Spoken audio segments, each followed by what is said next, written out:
Je pense que je suis surpris à comment on a imaginé na Facebook ne comment amonier na wangu précisément na ipen précisément na wangu a filmer na terrain basket. Or les quartier na vandi. Quand on a moni yango nde na lukuna localiser na solina ve chaque Congo vie. Ba o baza ba icône. Un moto ka Sony. Ba icône na moko to ka Sony tala. Yo artiste à danger. Image yango ve na otime na o luka solution. Et si kazali aza pa mutu. Mutu akozo ya charge te. Aza ya l'état aza icône na mboka basale belé po na mboko yo. L'état na biso ba artiste boité. Eza ba pays mususu ba vivre kana art. Peso matsamboka biso kaka botala minéré tout ça o eza ba valeur ya on négligé te. Peu importe malade pe mutu et bouger ba traita kaé. O eza kokodio ko eza passé eza ma. Il travaille à la chaîne nationale RTNC. Botala munabino yeyo. Nazala bandeko awa. Bandeko ba juillet esika na vandi na bango yoyo.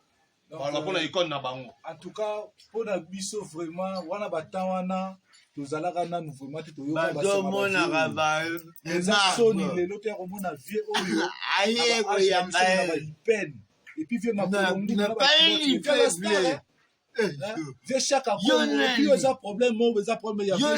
Ça problème vieux chaque Congo, ça problème qui a président la biso Fachi Boité. Ba vieux kokodio ko ba basali to la mamboka. Jamais la situation. Peu importe maladie. Jamais la situation. Vieux star. Ils ont fini ça mamboka, ils ont fini ça mamboka. Donc on a zala ma oloba tout cas ngwana. Boité, tout bon samboka, boité. Ba vieux ba star boité. Boité makolo boité. Bana o ba ebi to ba ko bekela nzela ba ko bule de ça. Boité, président Fachi, boité. Comment ça va le bail moi na boité? Comment le artiste? Baba artiste a une image en moque. Ce sont des personnes ressourcées importantes pour relayer vos messages. Vous avez suivi la bino ba konzi, vous ben artiste paso relayer ma message na bino. Mais ils ont que le monde entier zoyoka. Mais tin à niveau en tout cas c'est honté. Peu importe maladie, to boité et joaka mutu. Mais suivi, les artistes ne sont pas encadrés. Les artistes ne sont pas soutenus. Voilà. Ne sont pas soutenus. Les lots artistes c'est un icône. En tout cas, c'est un icône. Total to abana mike to koli to comme na bango to ve chaque Congo.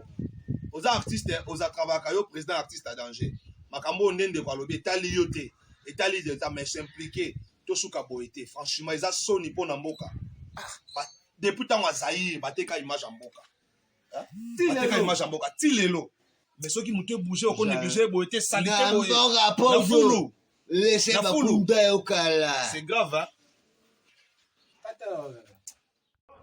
Au lobby, si au web, est-ce que vous faites dans le web?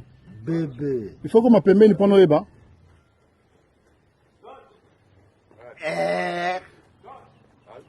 P ba B.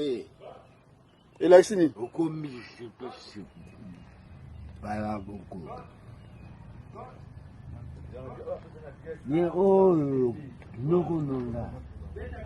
Torodio Kosiko Tomonio Awa na Ipen côté à terrain na avenue Boulambemba.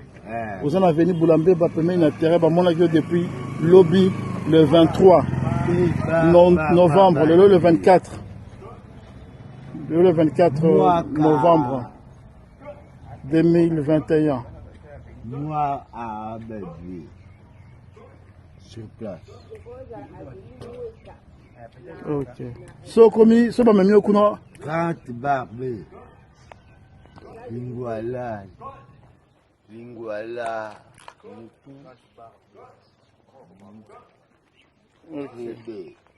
Ok, tu lis ce message hein. Place. Il pas numéro 1 ngai. Bala beaucoup.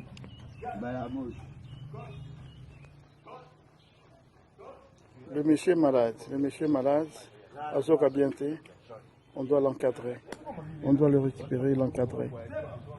Il a beaucoup fait pour le pays, mais au niveau théâtral. Batu, Oyo, bakoki koencadre basala le nécessaire. Voilà nga namoni na ntongo awa, namoni na ntongo nazwi image yango na sur les réseaux sociaux. J'espère bien.